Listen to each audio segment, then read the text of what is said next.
Holland is pretty crowded. Our land is quite expensive, labor is expensive, so we have to be as efficient as possible. We have to be more efficient than others to compete, and that competition drives innovation and technology.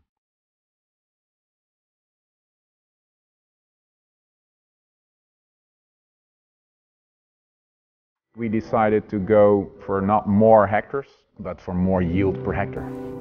And that's the moment that we start looking into precision ag, precision technology.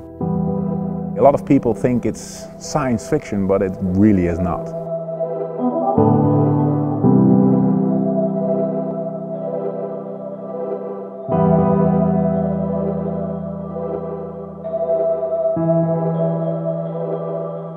We have only 14.5 hectares and we are producing around 100 million tomatoes a year. The idea about this greenhouse is we even use less water, we use 50% less energy.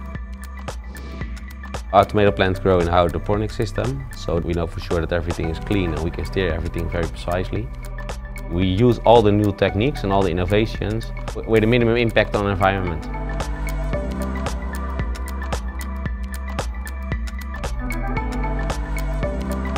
My definition of precision farming is doing the right thing on the right moment, on the right place.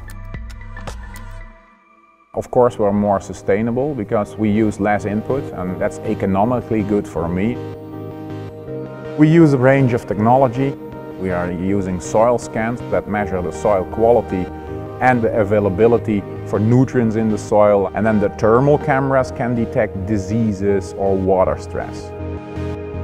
Implementing precision farming is a way of getting a better yield and a better quality.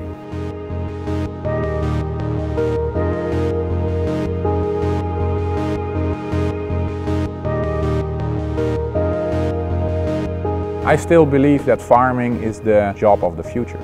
There will be more people, more amounts to feed, and less area. We have to expand the yields of our food that much that we actually need the precision farming to do that. Sometimes sustainable solutions are costing a bit more on the short term, but on the long term they should be more effective, and that's actually what we are seeing. You need to have the guts to invest in those kind of things for the long term.